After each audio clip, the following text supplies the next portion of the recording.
Here you go.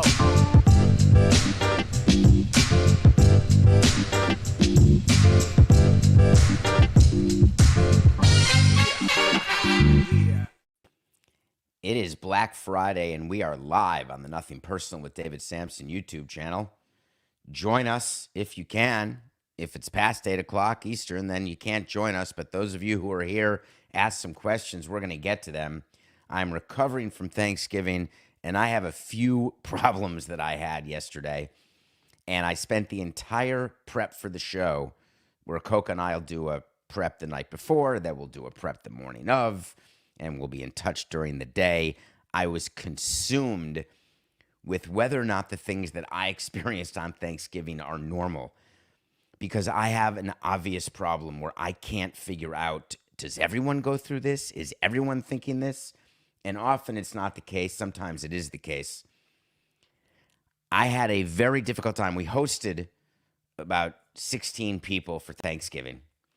And hosting is stressful for me because I have a very clean house, and I don't like when people make the house dirty. So you have a couple rules.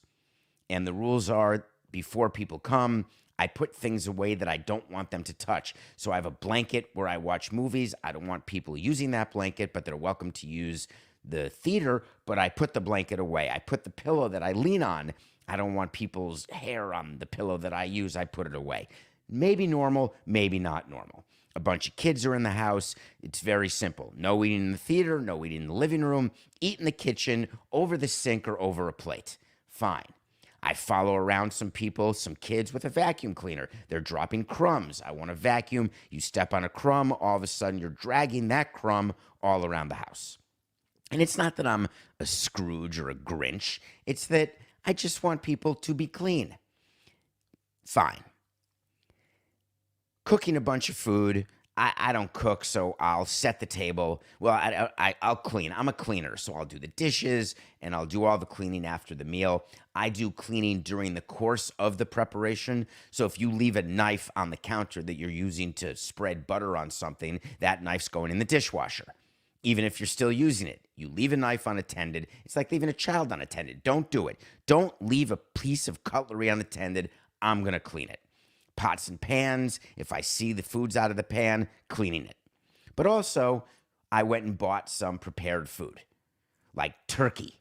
I mean, the whole thought of cooking a turkey for 5 hours and then carving it, what a mess, and it's not incrementally any better. So you get a turkey, it's totally fine. How do you estimate how much food to buy for the number of people who are coming? If anyone has an answer, I'll take it, because I went and picked up the food and I said, this is way too little. Totally screwed. It's the anti how I grew up, where you have to have extra food, tons of extra food. So I figured, all right, I got to double the order. And at the end of Thanksgiving, I had half the order left. And so basically what I did is I shoved a bunch of food in a bunch of containers and gave them to people on the way out. And the other rule is, when it's time to leave Thanksgiving, I don't like stragglers. Do you ever have stragglers at the house? No. Here's how Thanksgiving ends. You say, okay, time for everyone to leave. Now that may seem forward and harsh, but I feel like when I am at someone's house, I don't want to overwelcome my stay, and I want to get home anyway. So I'm more than happy if the host would just say, okay, you can leave, because then the person you're with, your partner, your significant other, your spouse, they say, oh, no one's left. You can't leave, but I want to leave, but you can't be the first to leave. Here's how to solve that. Everyone leaves at once. So everyone left at once. Then it's cleaning time. Then it was time to watch Oppenheimer. A perfect end to a day, but my back hurt from dishes and my knees hurt. I was a disaster. I'm in looking, and guess what? The remote control gone. The remote control is kept in a place where I watch movies and TV shows. There is a remote control holder. There was nothing in the remote control holder. So I figured, oh, it may be on the couch. No. It may be in the chair. No. It may be behind the cushion. No. What followed was 120 minutes of me deconstructing the room. I took all of the cushions and chairs out of the room. There are movie theater chairs. I extended them. I took a flashlight. I went spelunking under the chairs. I cut my knuckles. As a matter of fact, I don't know if you can see it on the air. I have cuts on my knuckles from putting my fingers behind cushions of chairs where there's some like mechanical parts that can make your hand bleed. No remote. Who takes a remote from Thanksgiving? Oh, it could have inadvertently been thrown away. What? What gets inadvertently thrown away when it's a remote control? So here I am with an inability to watch Oppenheimer, an inability to operate the TV. And my first thought is, go on Amazon. I'm going to go on Amazon and buy another Apple TV remote, and maybe it'll be here by tomorrow. Wednesday, November 29th. That's of zero use to me. Fine, I'm calling the Apple TV people. How do you use Apple TV remote on your phone? No luck. Google, phone calls, people. No one's working Thanksgiving. Nothing. Of course, I didn't let it ruin my night. But it totally did. Extra food, extra cleanup, and no remote. And I thought that maybe I was having a bad day. And of course, we're not playing the compare game because, of course, I'm luckier than most. We had a full food of table surrounded by people who mostly are fine.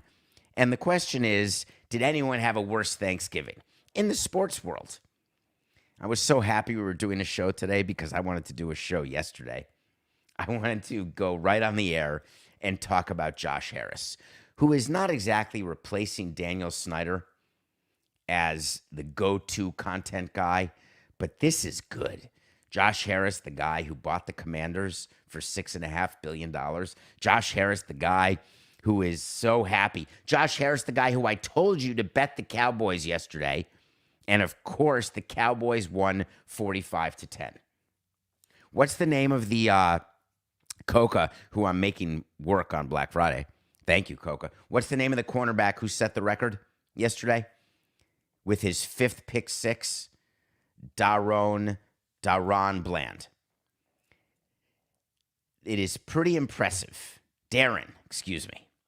Coca, why would you write Daron? All right, I can't hear you. So anyway, I'm watching the game, and I'm watching, it's one. All right, here we go. Fine, Coca. We're live, you know. 4-8-69. So I'm watching the Commanders get their asses kicked by the Cowboys. And at the end of the game, there was a pick six by Daron Bland. And he set the record. Never, ever has happened in the history of sports. And I love records. It's outstanding. Never 5 pick sixes by an individual player. And it's only been 11 games, and he got his 5th pick six. And all I kept thinking while this game was happening, not that I was going to win the pick of the day and that everyone was going to be happy and my hot streak was going to be okay, even after Wednesday night's crappy Celtics game. However, I was thinking about Josh Harris.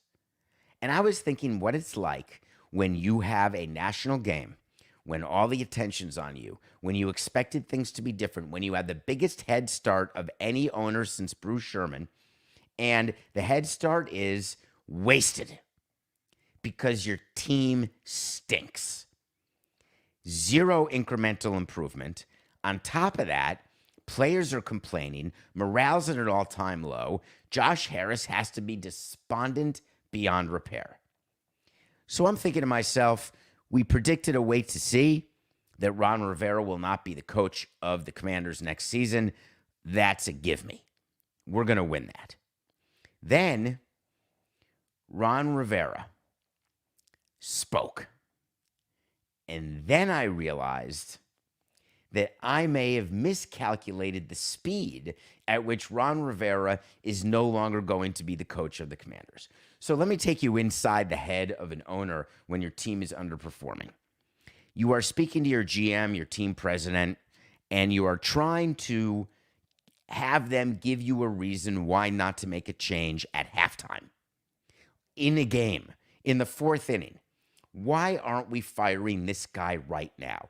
We have no energy, we have no talent, and we are getting embarrassed on national television. We are giving the country indigestion ourselves. Why can't I make the move now? And what the president probably says is, hey, Josh, do me a favor. We'll talk to Ron after the game. Let's see what he says during the post-game press conference. And this is them talking during the game. Let's see what he says. Because he's definitely going to be asked about the state of the team, about his performance, about his team, and he's going to be asked about his job security. So, as president of the team, I'm calling my PR guy, and I'm saying, let's not prep him on the question about job security. Because normally, when you are aligned with your head coach, with your players, with your GM, you are giving them PR help. You're giving them phrases, words, bridges. A bridge is when you don't want to answer a question, but you answer the question they're not asking with the answer that you have prepped. Sometimes you leave people out to dry, like a blanket that you're trying to wash that can never be washed in a laundry machine. You are leaving it to dry like you're leaving people, let them fend for themselves. Like the Serengeti. So Ron Rivera takes the podium, and he's asked the question that you would expect to be asked after a 45-10 thrashing on Thanksgiving Day. Hey, are you worried about your job security? Answer, no, I'm not worried about anything. I'm just going to do my job. Here's a little news alert, Ron. You ought to be worried about a lot of things. If you want to say you're not worried about your job, that's great. But don't say you're not worried about anything. You want to throw in world peace. You want to throw in the war in Israel. You want to throw in starvation in Africa. You want to throw in homelessness in the United States. Throw in something. How about throwing in your lack of defense, lack of offense, lack of special teams, lack of progress, and the fact that you're 26-35-1 in your fourth season? How about if you're worried about that? But you certainly can't say you're worried about nothing. All right, let me try another question, see if you're prepped for it. Hey, Ron.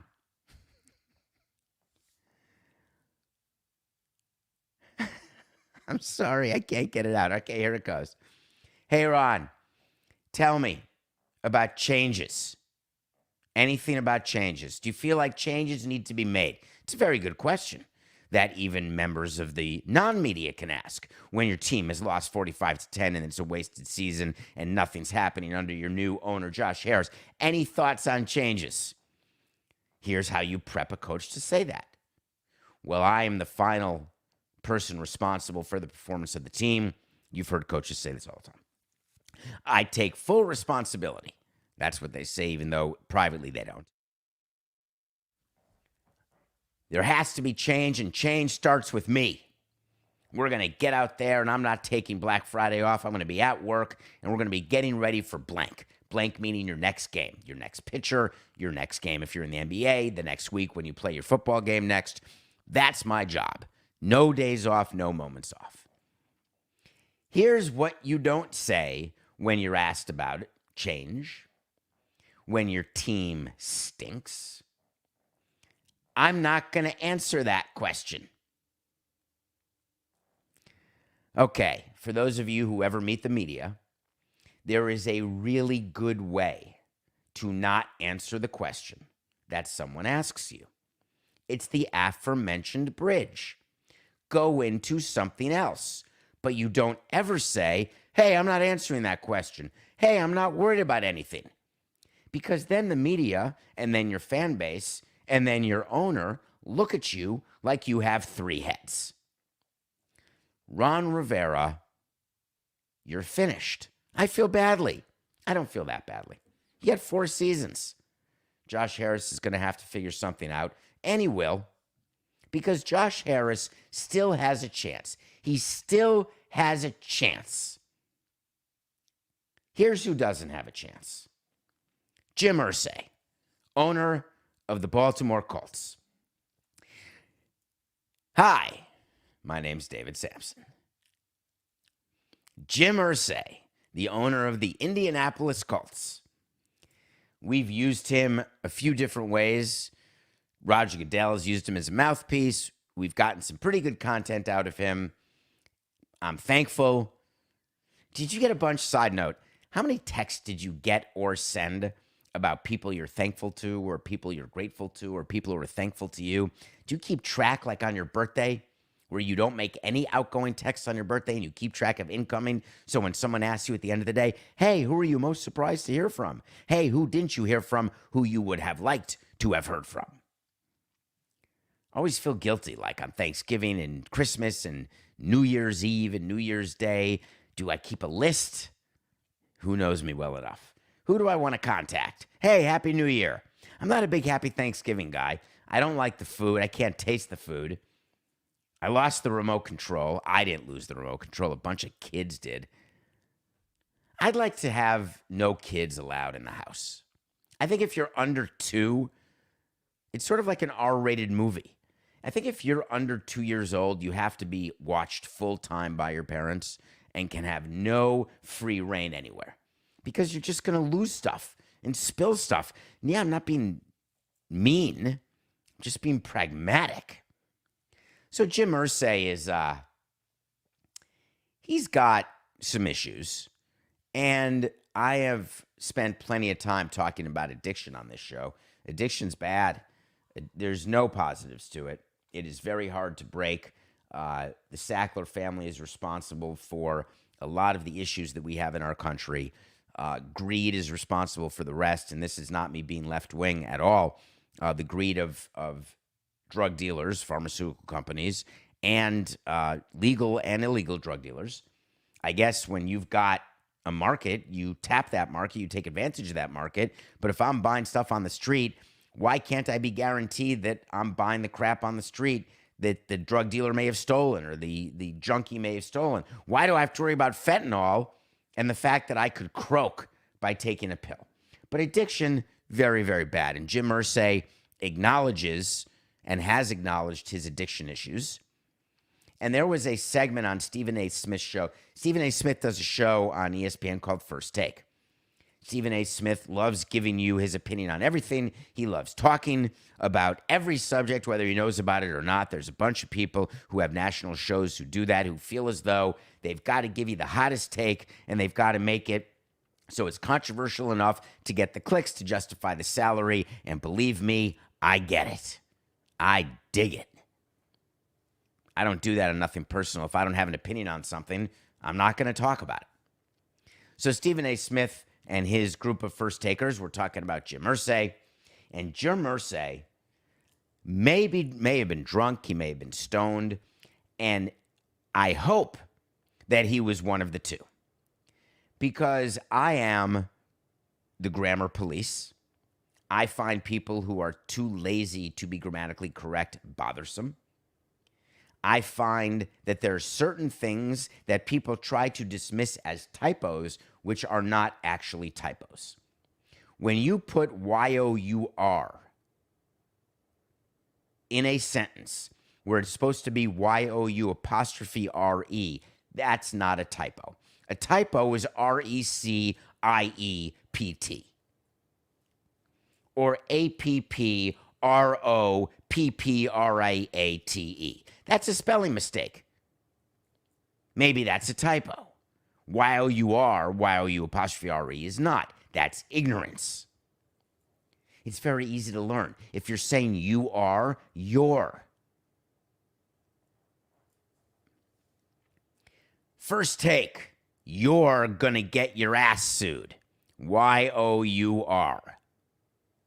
Why is he suing First Take? What did they say?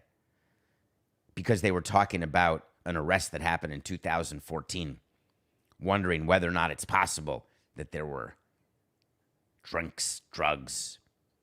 You're going to get your ass sued because there was no alcohol, no drugs. He sent this tweet about money. But then, the number one thing that he said that is going to and has crushed him. He gives an interview on Real Sports with Brian Gumbel, which is now canceled. And he's talking to Andrea Kramer, who some of you may know, a disciple of Leslie Visser, who was the godmother of all of female sports journalists and sideline reporters. Never made up one thing in her life. I am prejudiced against because I'm a rich white billionaire. Wait for it.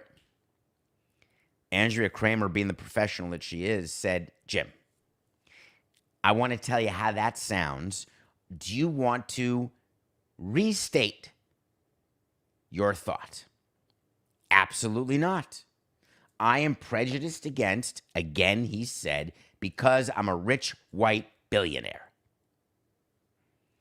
Roger Goodell is looking at that video. The other owners are looking at the video saying, oh my God, there's so much squeeze and so little juice. Roger Goodell is looking at that video wondering, I can't Sterling him. I can't even Snyder him. I don't know what to do about him, but can't we get rid of an owner for just being clueless? Well, no, then we'd have very few owners in the game, so we can't do that. What do? Do we do sensitivity training? Yeah, owners don't do that. We can do that for employees, but we never ask owners to do it. Owners are not asked to do anything, by the way. Neither are team presidents. I went through our HR training because I wanted our staff and our employees to know that anything they would go through, I would go through. Anything they had to do, I was willing to do.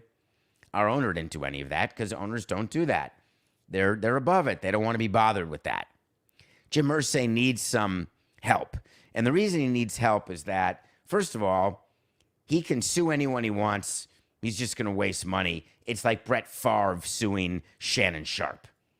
It's absurd. You can't win. Secondly, this day and age where we understand the Grand Canyon divide between privilege and lack of privilege, where there is an acute conversation happening that even if you're Jim Irsay, you're aware of. What kind of people are so full of no self-awareness? That is a triple negative. I told you we have no prompters. A special Black Friday episode. DavidSamsonPodcast.com. Black Friday, I'm wearing one of our shirts. If you watch this, you'll notice no blazer today because I'm wearing our polo shirt from DavidSamsonPodcast.com. 4869. How can you be so lacking in self-awareness? Maybe definitionally, people who aren't self-aware, there's no way for them ever to become self-aware because when they say things or when they look in the mirror, they actually see something. Someone told me once, I spoke to a psychologist, side note, Coca, about O.J. Simpson. And a psychologist once told me that there is a pretty good chance that O.J. Simpson thinks he did not murder his wife and her friend. Because when you lie to yourself enough, it becomes a truth. I've tried to test that theory, and I've yet to get to the point where I've lied to myself enough that it became a truth. I mean, I keep track in my mind of things that I say. I don't know how you get there. Maybe Jim Irsay is in that same position where he looks in the mirror and he says, hey, you know what? I am a rich white billionaire, and people are taking advantage of me. I find the whole thing to be absurd. Good luck. Hey, Coca, I got very depressed yesterday.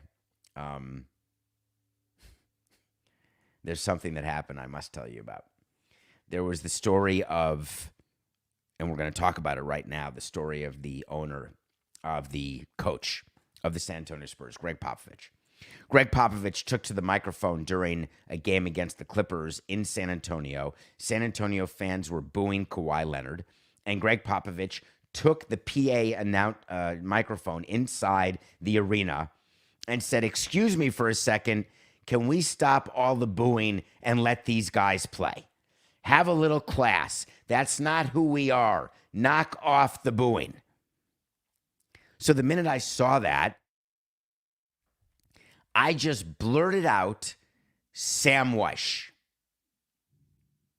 75% of the people who I was with did not know who Sam Weish was.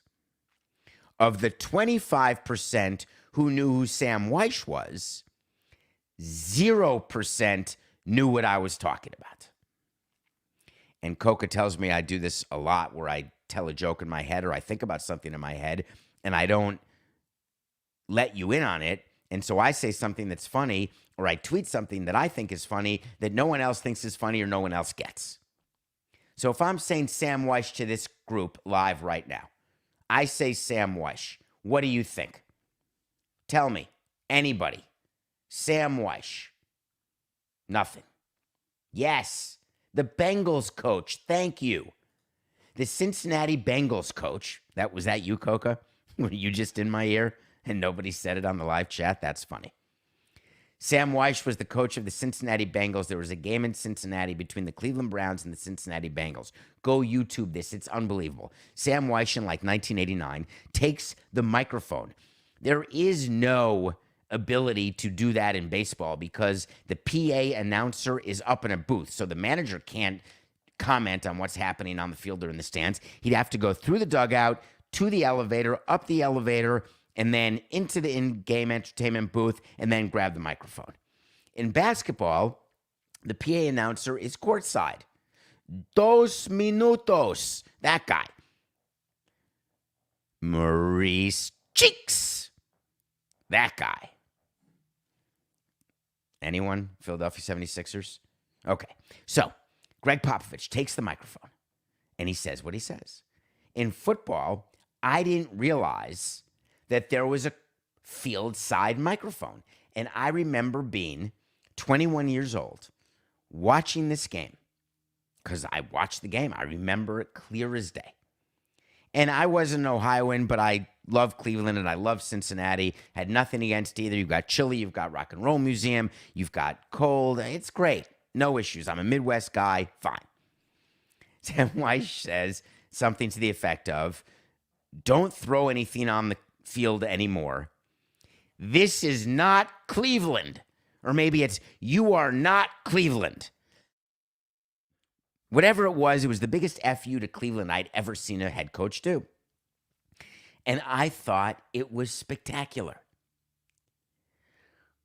He's yelling at his home fans to not throw things on the field. Sullying Cleveland at the same time. Love it. Greg Popovich. Don't love it. And I'm not saying that I don't respect Greg Popovich for what he's done as the coach of the San Antonio Spurs, Hall of Famer, first ballot, no question, multiple rings. He's gone through and made big guys great and gone through bad times, great times, etc. One of your inalienable rights, you've got the right to freedom of the religion, freedom of the press, freedom of speech. I mean, it takes something to give up your freedoms, but generally it's going to be a crime, and a bad crime. You can even by accident kill someone and then in 11 years be out in South Africa. All of this is possible. I never did believe Oscar Pistorius, by the way. Oscar Pistorius just got paroled today. He served 11 years for killing his girlfriend. Thought she was an intruder. Good documentary about that. They're reviewed on Nothing Personal. But there's one thing that is also included in my right. I get to boo. When I buy a ticket to a game, it's in writing on the back of the ticket, the rules.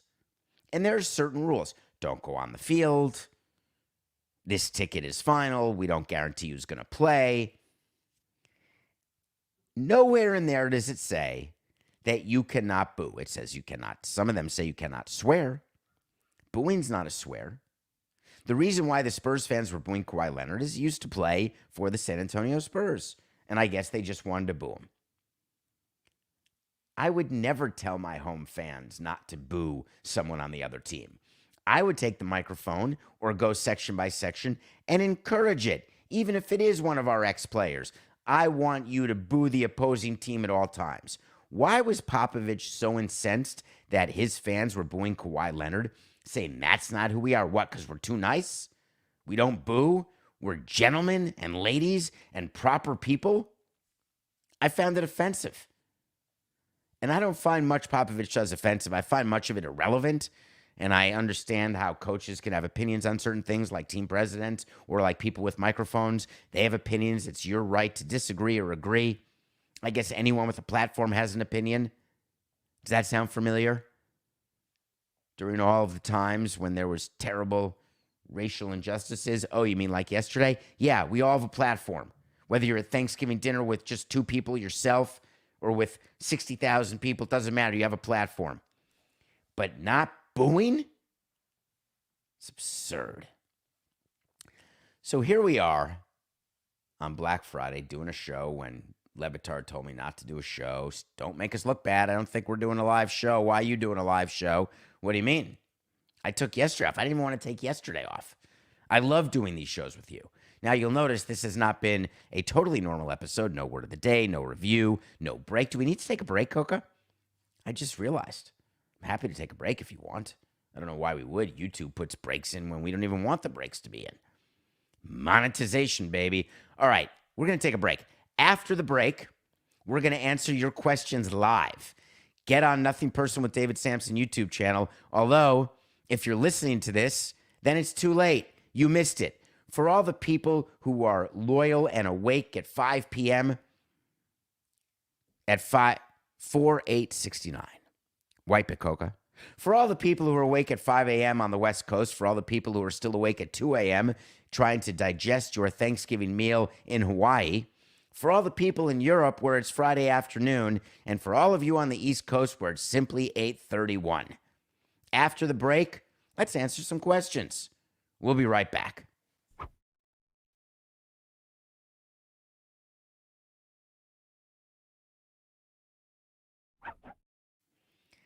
Welcome back. Do you think YouTube will put the commercial in right then and there? Probably not. This is all done for audio because we are being so beautifully monetized by the people at Metalark.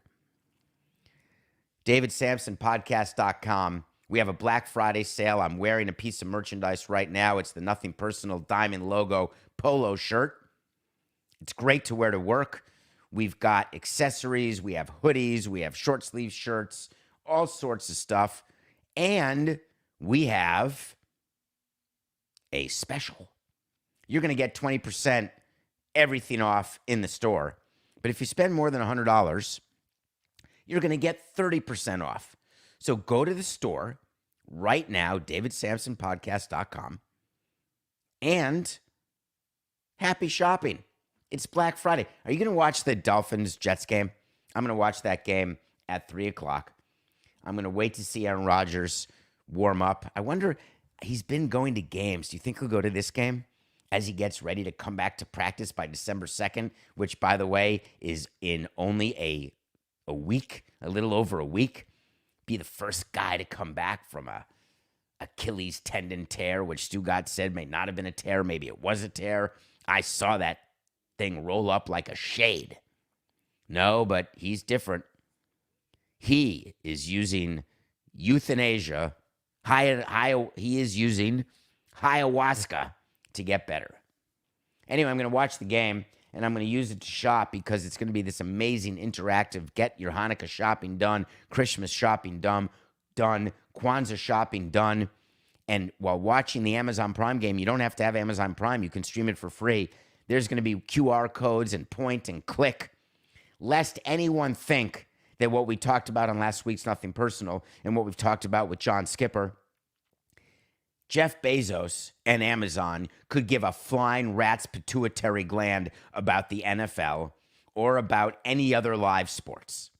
They're happy to buy it and buy the rights, but the purpose is to get you to buy stuff because that's where the money is. You need toothpaste, buy it. You need your Christmas gifts for children under 12, buy it. That's even a category. So I'll be watching the game. I'm going to do a point and click on the QR code. Oh, wait a minute. I don't have a QR code. I don't have a remote control, Coca. I guess that'll do it. All right, what's our first question? How am I going to get the questions, Coca? Is it going to come from you? Is it going to come from me? Do I go to the chat and take a look? All right, question 1. Do you think the Oak View Group's failure in Las Vegas to secure stadium funding will affect NBA expansion into Vegas? Thank you. That's a very good question to ask from the live chat. Let me explain how expansion is going to work. Baseball may or may not get into Vegas, but Adam Silver has already made it clear that expansion in the NBA is happening. And he's doing it sort of like Rob Manfred, which is, yeah, we haven't really gotten to it yet. We're going to get to it. We're not sure when. We're not sure how, but we'd love to be international. And certainly a great candidate would be Seattle, which is such an FU to Seattle, which lost the Supersonics and now is going to spend triple to get him back. You have Shaquille O'Neal and LeBron James doing their best A-Rod, Derek Jeter imitation, trying to figure out which of them is going to get to Vegas because they both want a team in Vegas. No one cares whether or not it's going to work in Vegas and whether or not Vegas can be a 4-sport professional city plus WNBA, so become really a 5-sport city. WNBA is a professional sport. They've got 3 professional sports teams. Although if you're going to, you have to count the Las Vegas Aces. They're professional too. It's minor league. In order to bid for expansion, you need to show that you've got money for the fee and then money for operation of the team. In order to show that you've got the money, you don't have to have the money. You have to have an avenue to get the money. What will happen in Las Vegas when expansion in the NBA is announced is there will be several ownership groups that will show proof of capital, that will have an arena plan, but guess what already exists in Las Vegas? That's right. It's called the T-Mobile Arena. There doesn't need to be another arena built for basketball. You just have them play where the Golden Knights play. If the Knicks and Rangers can share something, why can't the Vegas basketball team and the Vegas Knights share an arena? So I think the NBA will end up there. So failure to secure funding right now has nothing to do with NBA expansion. What else? What's the next one? Let me see. Here it is. What do you think? Oh, this is a huge topic. What do you think about the 25% buy into Manchester United? I wanted to do this whole thing. We have a wait to see about the Glazer family selling Man U and that it would be a price either above $6 billion or below $6 billion. I can't remember what we said, but it's an official wait to see where we tell you something's going to happen. What we're hearing is that now the Glazers are going to stay in charge, but there's going to be a minority stake that is going to be sold at a valuation that's out of this world. But then we were told that this guy who's buying the minority piece gets to run the soccer operations, which goes against every principle of minority ownership. You can do a path to control, the way probably it's going to happen with the Dolphins and Stephen Ross, who announced that the Dolphins are going to be sold, or he's looking for a partner. It's the way David Blitzer, who's the co-owner of the Sixers with Josh Harris, David Blitzer, this great guy, bought into the Cleveland Guardians and has a path to control, meaning eventually James Dolan, and not the Garden one, but they're in the same family, is going to sell the entire Guardians team to Blitzer, or control of the Guardians team. You don't control a team, in theory, until you control the majority of the limited partner shares, or you are voted to be the general partner of a partnership. And to be a general partner, most partnerships require that you own a majority stake.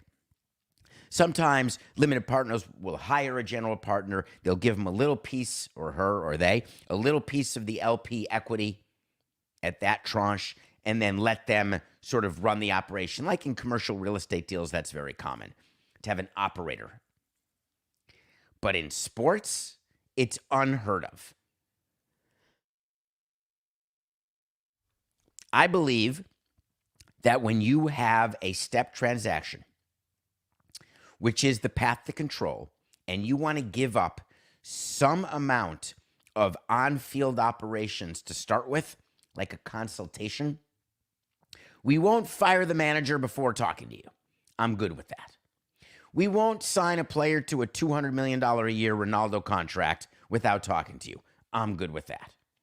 But when I want to make a waiver claim or a Rule 5 pick or a trade, I'm not consulting you. I'm not giving you consulting rights. To say nothing of giving up the entire operation to you for buying 25%, even if the valuation is way higher than it should be if he had bought 100%. What do I mean? If you are willing to put $1 billion into a team and you get 100% of the team's worth $1 billion. If you put the $1 billion in, but you only get 50% of the team is worth $2 billion. If you put $1 billion in and get 20% of the team, guess what? The team is worth $5 billion. And it doesn't really matter whether the team is really worth $5 billion. It only matters if the limited partner thinks the team is worth $5 billion because he's willing to put $1 billion in for only 20%. But maybe there's more to it. Maybe in addition to getting shares of the team, you have some sort of advertising deal. You have some sort of promotional partnership. You have some sort of banking relationship. The way Citi Field named Citi Field, they did it for $20 million a year.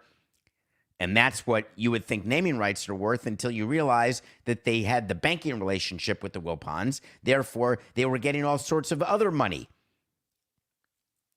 There are myriad ways to value an asset that you are buying into. But under no scenario do you get control. So what do I think about the 25% buy? I don't want to lose my way to see.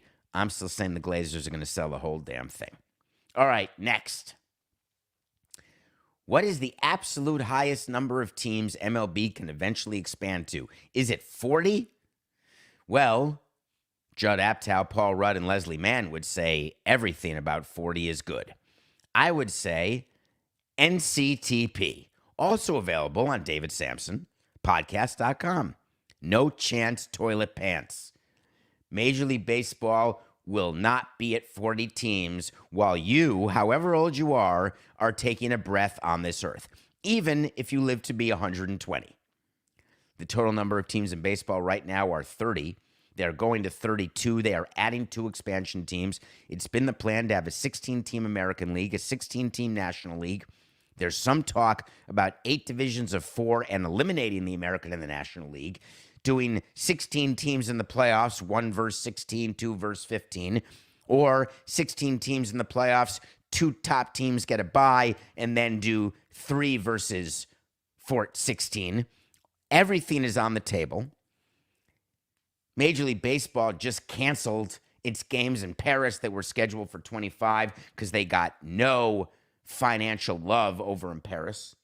I've told you how hard it is to make money over there if you are a sports league over here. I've told you that Roger Goodell doesn't care. He puts games in London because he wants a full division over in Europe. Major League Baseball would love a full division, but that would be in Japan or Korea, somewhere in Asia. MLB will never have a division in Europe. So therefore, are there 40 markets in North America? No. And the reason why is not what you think. It's about this. I was just not giving you the finger. I was trying to point to my elbow. That's pretty funny. Do you know with 30 teams, we have a hard enough time finding people who can actually pitch? Finding enough people who can actually hit? If we thought that we could get broadcast deals and ticket revenue by watching minor leaguers play, then we'd get rid of the major leagues, and then the minor league teams would be worth $1.5 billion or $2 billion. The reason why these teams are worth what they're worth is because of the revenue they get, and they get the revenue because of the quality of play. The amount of people willing to pay to watch the best in the world do what they do. And the difference between the best and the mediocre is big. I do not believe There are currently, as we sit here, rough math, 40 times 30 is 12 and 2 zeros. That's 1,200. But there's only 26, so 30 times 4 is 120. 1,200 minus 120 is 1,200 minus 200, which is 1,000 plus 80, 1,080. That's just how I do the math. I wanted you to know. There are not 1,080 players. There just aren't. All right, what else, Coca? That's it? You're making me rap? I want to answer more questions. All right, we're going to wrap with thank you so much for joining us on a special Black Friday episode. Go to the website and shop, davidsamsonpodcast.com. Enjoy your day. Work out if you can. And guess what? We'll be here Monday, 8 a.m. for a regular episode with a review of Better Call Saul, with an update on all of our weekend Nothing Personal picks of the day brought to you by blah. In the meantime, it's just business. Thank you again. This is Nothing Personal.